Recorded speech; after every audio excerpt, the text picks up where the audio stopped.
Hi everyone, my name's Tyler Carr. I'm the landscape manager out here at Burden, and I'm going to show you a few things I really enjoy about the tropical garden, specifically a few different species that do really well down here in South Louisiana.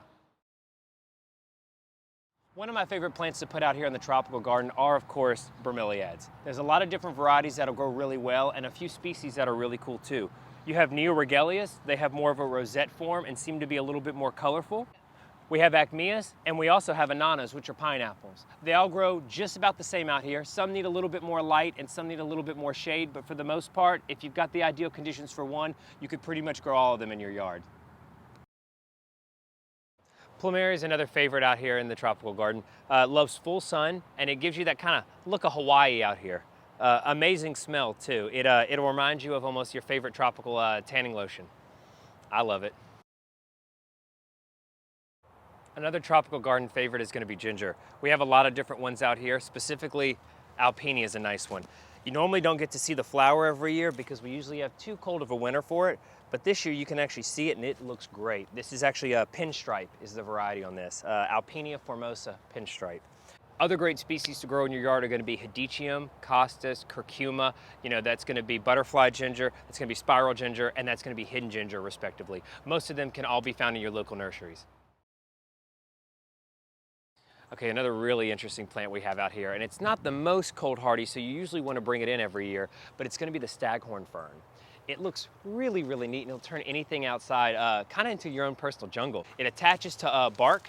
You can actually do it yourself like we do. The cool way you fertilize it is you take old banana peels, put it behind the sheath, and let it slowly decompose. It'll give your plant a lot of potassium. It really needs to grow.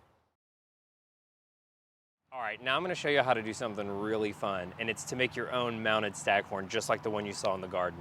It's not a lot to do, and it's super, super easy if you're an amateur at this stuff. So all you need to have is a staghorn to mount, nice piece of driftwood you can put it on, something that's not broken down yet, really, really hard and tough so it lasts. You're going to need some clear fishing line to be able to strap it and you won't have to see it. Some nice moss that you're going to use so it actually has something to root onto besides just the log. Normal, long fiber sphagnum moss, and then some nice scissors so you can cut it and keep it trim. All right, so first what we're gonna do is we're gonna put the board down and we'll make sure it's flat. You're gonna take your fern, break off most of the mess that's on the bottom. We don't really need that. You'll feel some little roots in there. Make sure you don't break too much of that because I'm not really sure how many roots this little guy actually has. Get it so you can kind of make it flat. Find a nice spot. I want to put it right here where this knot is. Kind of push it down a little. Might break a few roots, but you'll be okay. Now you take some of the sphagnum moss. Make sure to get some of the water out. You've been having it soaked the whole time to make sure it really has got some moisture in there. And you kind of just work it around the sides. Now it's not going to be the prettiest right away, which is okay, but it's going to grow into a really nice specimen like the one we've got out in the garden. So once you've kind of mounded it around, almost like a little mini volcano, you're gonna start taking your clear fishing line. To make it easier on you, I recommend cutting a decent sized piece. You can always trim it after.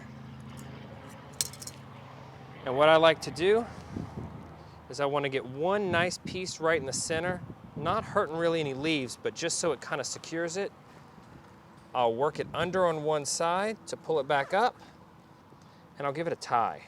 That way it secures it just long enough that I can manipulate it and it won't keep falling off everywhere. Once you get that nice and secure, you can lift it up and kind of start working around it. Kind of treat it the same way you did before, working in between some of those leaves. And work around the sphagnum. Now it looks like I'm already getting close to the end of this piece. So what I'll do first is I'm going to tie it again to secure it. And we'll start with a brand new piece. We're gonna keep wrapping it until it's really secure, and now I'm gonna go the other way around so we can start from top to bottom instead of side to side. It might be a lot of excess string right now, but all it needs to really do is hold it in place long enough for the actual fern to root. Now we're done, and now you have your own fancy staghorn fern mounted to a piece of wood. And if you're lucky, you might even win one in a contest.